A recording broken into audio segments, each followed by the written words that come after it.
Il arrive un moment dans la vie où l'on prend conscience d'un changement perturbant. Celui qui posait sur vous un regard rempli de douceur évite désormais vos yeux. Les mots qui s'écoulaient jadis avec spontanéité deviennent maintenant rares, mesurés, presque glaciales. Et alors, une question commence à tourner dans votre esprit. Qu'est-ce qui a changé? Si vous avez déjà ressenti la perte de l'amour de quelqu'un, vous savez que cela ne disparaît pas soudainement. L'amour ne s'éteint pas en une fraction de seconde.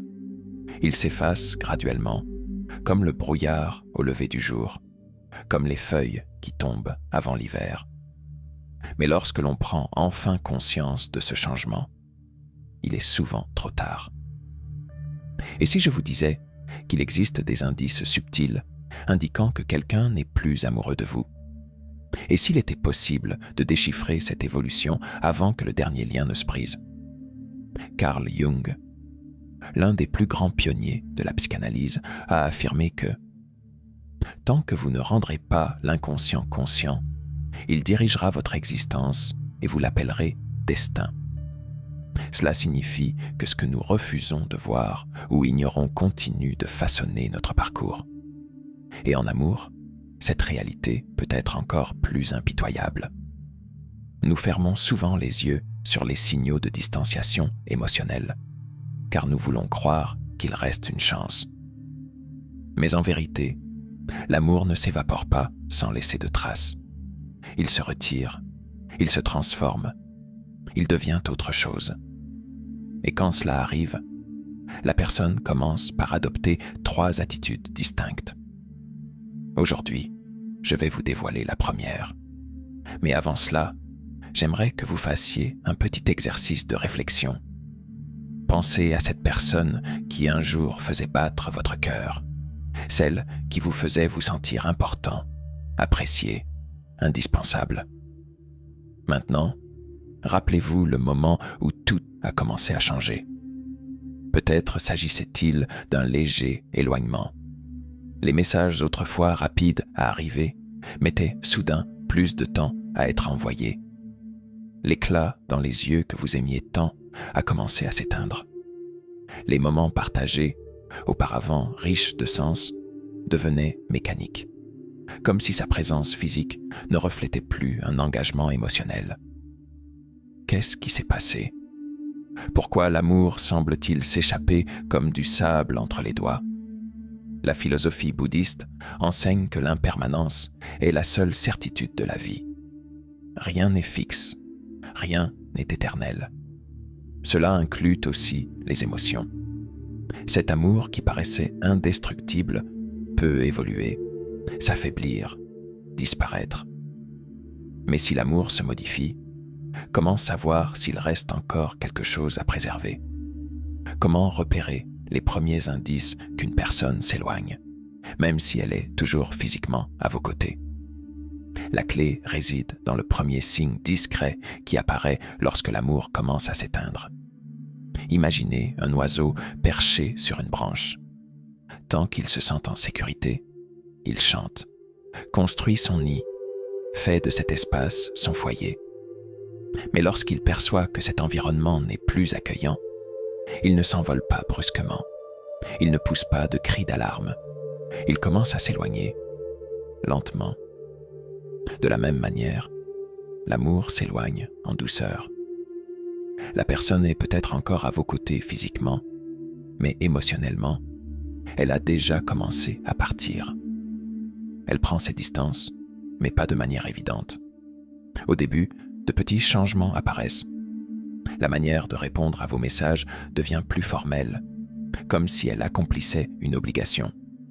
Les dialogues, autrefois animés, deviennent brefs, flous, marqués par des silences pesants. Et même lorsqu'elle est présente, son absence se fait sentir. C'est à ce moment-là que l'esprit est tourmenté. Est-ce que j'imagine des choses? Est-ce une simple phase? Mais ce doute est dangereux, car plus on néglige les signes, plus le fossé entre les deux s'élargit.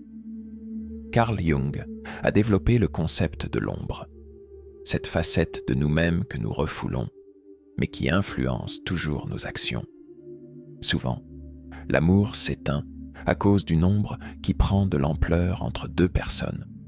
Ressentiment caché, blessures non exprimées, attentes déçues. Et quand on évite d'en parler, la distance émotionnelle s'installe. L'amour ne disparaît pas d'un seul coup. Il s'éteint en silence. Alors surgit une question cruciale. Que faire quand on remarque cet éloignement? C'est la partie la plus douloureuse.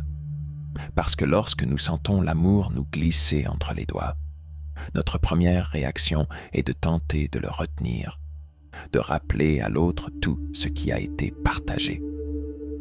Mais si je vous disais que c'est la pire erreur que vous puissiez commettre? L'amour ne peut être contraint de rester. Le voyageur de cette histoire l'a compris en observant un simple oiseau perché sur une branche. Lorsqu'il a voulu s'approcher trop vite, l'oiseau s'est senti menacé et s'est envolé. La grande leçon est la suivante. Plus on cherche à retenir un amour qui s'éloigne, plus il s'enfuit rapidement. La douleur de voir quelqu'un partir est immense. Mais il y a une réalité encore plus difficile à accepter. La personne qui vous aimait n'a peut-être pas encore pris conscience qu'elle ne vous aime plus. Son corps est là, mais son esprit et son cœur sont déjà ailleurs, et vous le ressentez. Mais il y a des choses que vous ne comprenez pas encore. Car lorsque l'amour commence à partir, deux autres signes apparaissent inévitablement.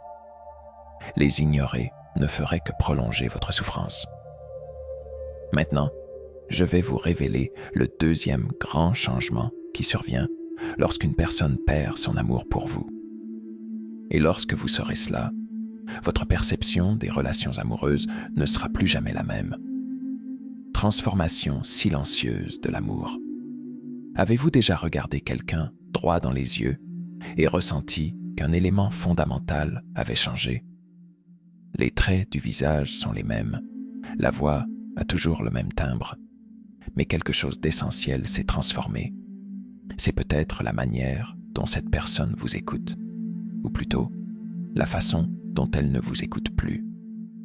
Avant, chacune de vos paroles semblait avoir un poids, une signification précieuse.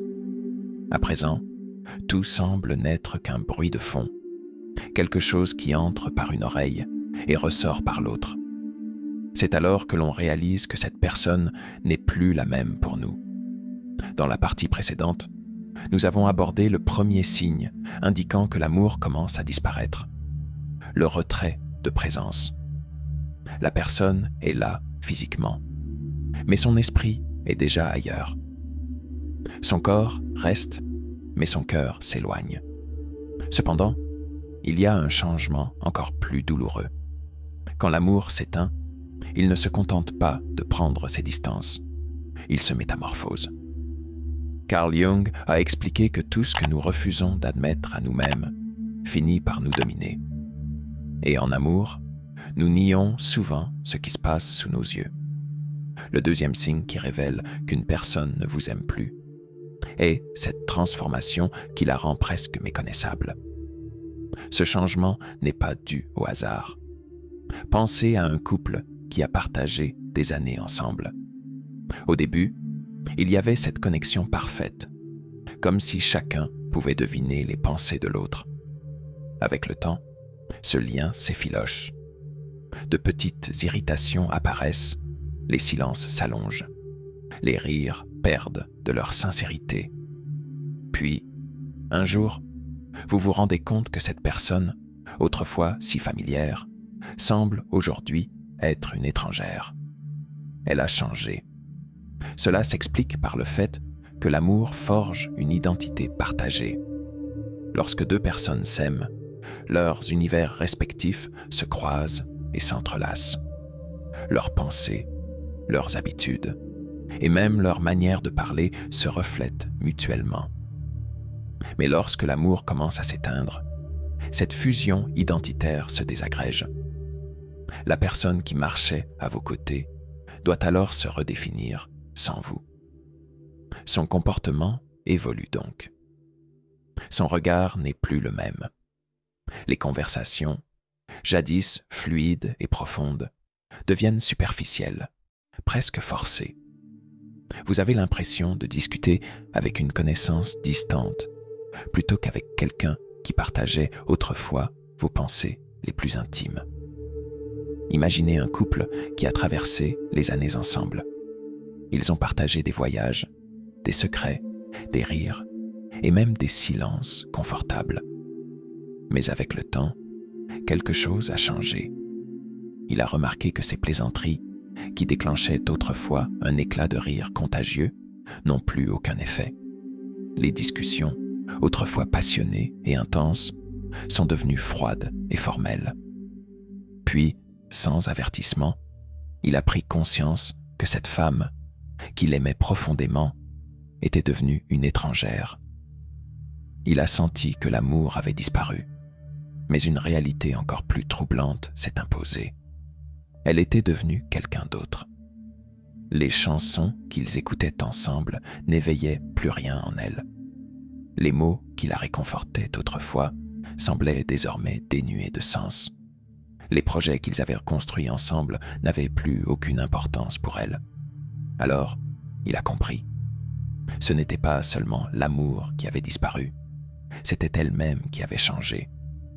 Et c'est ce que beaucoup de gens peinent à accepter. Quand quelqu'un cesse de vous aimer, il ne fait pas que s'éloigner. Il devient une personne que vous ne reconnaissez plus. Et cette transformation est dévastatrice. Elle vous force à admettre qu'à un moment donné, vos identités s'étaient entremêlées. Et désormais, cette fusion n'existe plus. Alors survient la question douloureuse. Où est passée la personne qui m'aimait autrefois? La réponse est à la fois simple et déchirante. Cette personne n'existe plus. Elle a évolué, car l'amour qui l'unissait à vous n'habite plus son cœur. Cela signifie-t-il qu'il n'y a jamais eu d'amour véritable? Non. Cela montre simplement que l'amour est une émotion fluide et changeante. C'est ici que beaucoup de gens commettent l'erreur d'essayer de recréer ce qui n'existe plus. Ils tentent désespérément de ramener quelqu'un qui n'est plus le même. Avez-vous déjà essayé de revivre des souvenirs heureux, de revisiter des lieux chargés d'émotions, de relire de vieux messages en espérant raviver une étincelle? Avez-vous essayé de recréer des moments en pensant que cela pourrait rétablir la connexion d'autrefois? Mais voici une vérité difficile à accepter. Ce qui est parti ne revient jamais sous la même forme. L'amour, comme une rivière, suit son cours. Et essayer de le retenir, c'est comme tenter de saisir de l'eau à pleine main. Plus vous serrez, plus il vous échappe. Alors, comment avancer quand la personne que vous aimiez n'est plus celle qu'elle était? La réponse réside dans un concept central de Carl Jung, le lâcher-prise.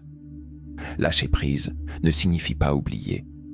Cela ne veut pas dire effacer les souvenirs. Cela signifie accepter que l'amour qui vous unissait a déjà accompli son dessein. En reconnaissant cela, vous cessez de lutter contre la réalité et commencez à trouver la paix. Mais il reste encore une question à affronter. Comment se reconstruire après une telle perte? C'est une interrogation douloureuse. Mais il existe un chemin à suivre, le chemin de la reconstruction. Carl Jung a développé une méthode pour nous aider à accepter ces transformations inévitables de l'existence. Selon lui, en prenant quelques minutes chaque jour pour explorer et traiter nos émotions en pleine conscience, nous pouvons trouver la paix intérieure, même face aux pertes les plus douloureuses. C'est précisément ce que vous découvrirez dans la méthode LUD, un guide inspiré de la pensée de Jung. 5 minutes par jour pour atteindre la paix intérieure et la clarté mentale. Cet ouvrage n'est pas simplement une compilation de concepts théoriques. C'est un guide pratique, destiné à ceux qui souhaitent transformer la douleur d'une séparation en un chemin de découverte de soi. Il montre comment appliquer les enseignements de Jung dans le quotidien pour surmonter l'incertitude et accepter les cycles naturels de la vie. Si vous souhaitez entreprendre ce voyage intérieur, l'e-book est disponible dans le commentaire épinglé de cette vidéo. Maintenant, parlons du troisième et dernier signe révélant qu'une personne a cessé de vous aimer. Et c'est sans doute le plus difficile à accepter. Quand l'amour prend fin, il ne s'en va jamais d'un seul coup. Il ne frappe pas à la porte pour dire adieu. Il ne laisse pas de lettres explicatives. L'amour se fragmente en petits silences, en gestes discrets qui, accumulés, forment un gouffre impossible à ignorer. Nous avons déjà exploré les 2 premiers signes de cette évolution émotionnelle. 1. Le retrait de présence. La personne est là physiquement, mais émotionnellement, elle est absente. 2. La transformation de l'identité. La personne change, comme si elle devenait une étrangère. Mais il existe un 3e signe, le plus douloureux de tous, parce qu'il ne se contente pas de révéler que l'amour est mort. Il annonce qu'il n'y a pas de retour en arrière possible. Avez-vous déjà ressenti que quelqu'un qui vous aimait autrefois semble maintenant mal à l'aise en votre présence? Avez-vous déjà remarqué que, même avant de parler, cette personne paraît sur la défensive, comme si elle anticipait un conflit? Le 3e signe qu'une personne ne vous aime plus est l'apparition de l'impatience, de l'irritation et finalement du mépris. Cela peut être dur à accepter, mais lorsque l'amour s'éteint, la tolérance disparaît également. Ce qui autrefois était perçu comme charmant devient désormais agaçant. Votre rire, vos habitudes, votre façon de parler, tout ce qui avait autrefois conquis cette personne devient maintenant une source d'agacement. L'espace qui paraissait partagé devient soudainement étouffant. Et le pire, c'est que ce changement n'obéit à aucune logique. Il ne suit pas de schéma précis. Pourtant, vous le ressentez, parce que cette impatience s'exprime dans des détails minuscules, dans des réponses brèves et sèches, dans un regard qui s'éteint à chaque mot que vous prononcez, dans un soupir de lassitude avant même que vous n'ayez terminé votre phrase. C'est alors que vous vous demandez « Qu'ai-je fait de mal ?» Mais la vérité est que ce changement ne concerne pas ce que vous avez fait. Il concerne ce que l'autre ne ressent plus. Avez-vous déjà vécu une expérience semblable? Si c'est le cas, partagez votre histoire dans les commentaires. Votre témoignage pourrait aider quelqu'un à reconnaître ces signes dans sa propre vie. Le philosophe Friedrich Nietzsche a dit que le contraire de l'amour n'est pas la haine, mais l'indifférence. Il avait raison, parce que tant qu'il reste un peu d'amour, même blessé, il persiste un désir de réparer, de comprendre, de se battre pour cette relation. Mais quand l'amour meurt, tout effort devient superflu.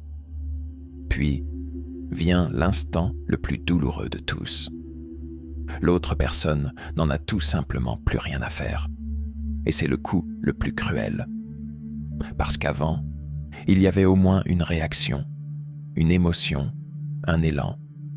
Mais désormais, peu importe ce que vous dites, peu importe votre détresse, rien ne semble avoir d'effet.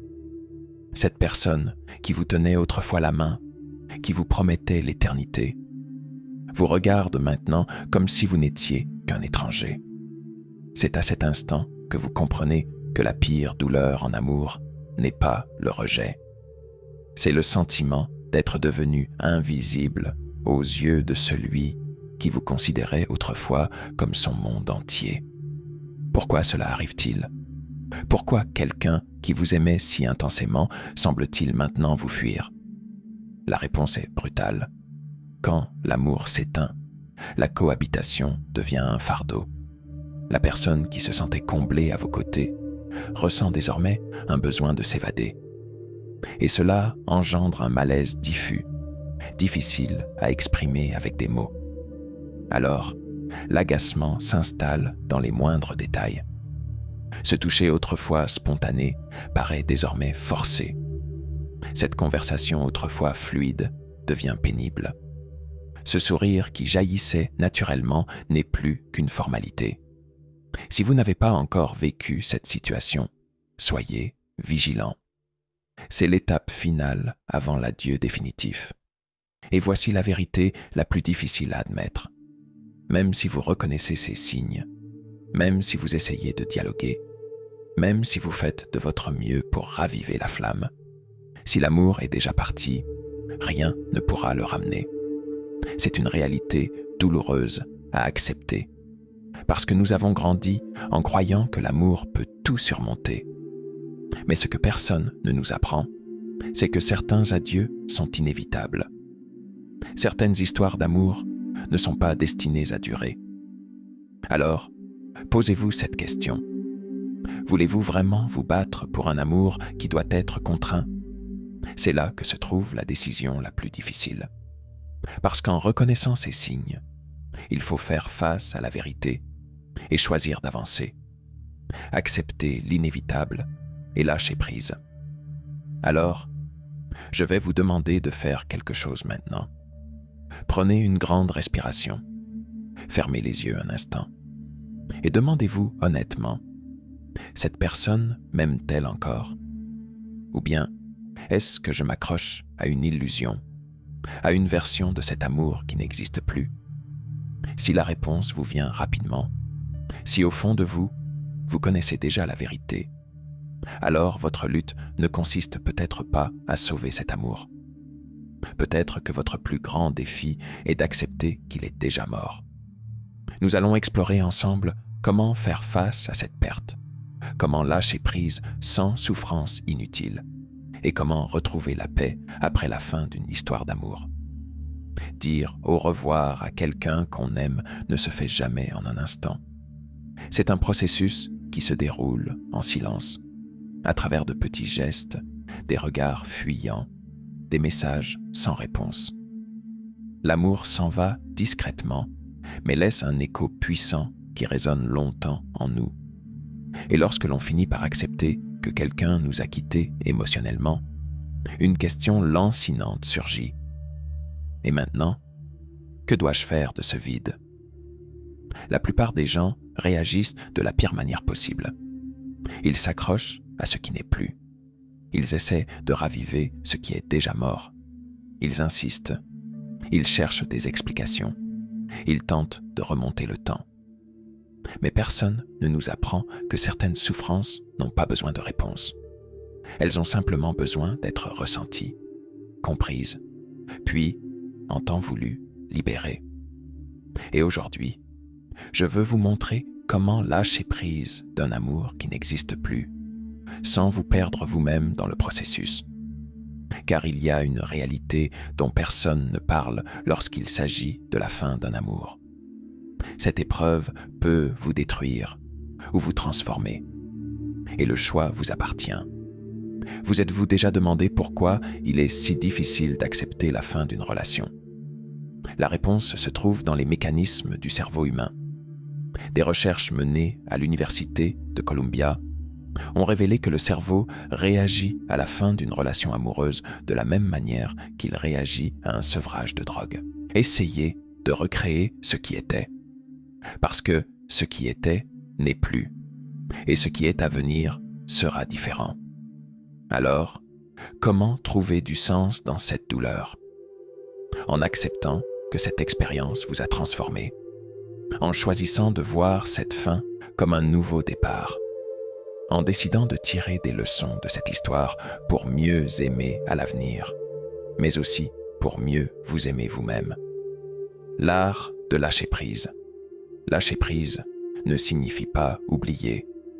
Cela ne veut pas dire effacer les souvenirs ou nier ce que vous avez ressenti. Cela signifie accepter que cet amour a fait son temps et qu'il a accompli son objectif. Cela signifie cesser de lutter contre la réalité, de résister à ce qui est inévitable. Lâcher prise, c'est faire confiance au processus de la vie. C'est croire que chaque fin est le début de quelque chose de nouveau. C'est comprendre que tout ce qui arrive a une raison d'être, même si cette raison n'est pas immédiatement évidente. Lâcher prise demande du courage, car cela implique d'accepter l'incertitude. Cela signifie avancer sans savoir exactement où vous allez, mais avec la certitude que vous trouverez votre chemin. Cela implique de libérer l'autre pour vous libérer vous-même. Parce que tant que vous vous accrochez à ce qui était, vous ne pourrez jamais accueillir ce qui pourrait être. Mais comment lâcher prise concrètement? Voici quelques étapes pour vous aider. 1. Acceptez vos émotions. Ne fuyez pas votre douleur. Ne la réprimez pas. Ressentez-la pleinement. Permettez-vous de pleurer, de ressentir de la colère, du chagrin, de la nostalgie. Ce n'est qu'en acceptant vos émotions que vous pourrez les surmonter. 2. Écrire pour se libérer. La rédaction est un outil puissant pour exprimer ce que vous ressentez. Écrivez une lettre à cette personne, même si vous ne comptez pas l'envoyer. Dites tout ce que vous avez sur le cœur. Vos regrets, vos peurs, vos espoirs, vos adieux. Mettez des mots sur votre douleur. Libérez-la sur le papier. 3. Créez un rituel de séparation. Les rituels ont un pouvoir symbolique. Ils marquent un passage, une transition. Créez votre propre rituel pour dire au revoir à cet amour. Cela peut être aussi simple que de brûler cette lettre que vous avez écrite, en regardant la fumée s'élever et en imaginant votre douleur s'en aller avec elle. Ou cela peut être un acte symbolique, comme ranger les souvenirs, les photos, les messages dans une boîte et la sceller, en vous promettant de ne plus l'ouvrir. Le but est de créer un geste concret qui marque la fin de ce chapitre. 4. S'entourer de soutien positif. N'essayez pas de traverser cela seul. Parlez-en à vos amis de confiance, à votre famille ou même à un thérapeute. Le soutien émotionnel est essentiel pour vous aider à surmonter cette période difficile. Mais choisissez soigneusement à qui vous confiez vos sentiments. Évitez les personnes négatives ou celles qui minimisent votre douleur. Entourez-vous de ceux qui vous écoutent sans jugement et qui vous encouragent à avancer. 5. Redécouvrir la vie en dehors de cette relation. L'un des défis les plus grands après une rupture est de réapprendre à vivre sans cette personne. Rappelez-vous que vous existiez avant de rencontrer cette personne et vous continuerez d'exister après elle. Réinvestissez votre temps et votre énergie dans des activités qui vous passionnent. Reconnectez-vous avec vos amis. Explorez de nouveaux centres d'intérêt. C'est en remplissant votre vie de nouvelles expériences que vous commencerez à guérir. L'avenir après l'amour. Un jour, vous vous réveillerez et vous réaliserez que la douleur a diminué. Ce souvenir qui vous hantait ne sera plus qu'une pensée passagère. Ce nom qui vous serrait le cœur deviendra juste un mot parmi tant d'autres. Vous aurez appris à vivre sans cette personne. Vous aurez retrouvé votre force intérieure. Et vous commencerez à envisager l'avenir avec espoir. Parce que même après la plus grande douleur, la vie continue. Et si vous acceptez de lâcher prise, si vous choisissez de vous reconstruire, vous découvrirez que l'avenir peut être encore plus beau que le passé. Parce qu'en perdant cet amour, vous avez trouvé quelque chose d'encore plus précieux, vous-même. Et c'est là la plus grande leçon que cet amour avait à vous offrir.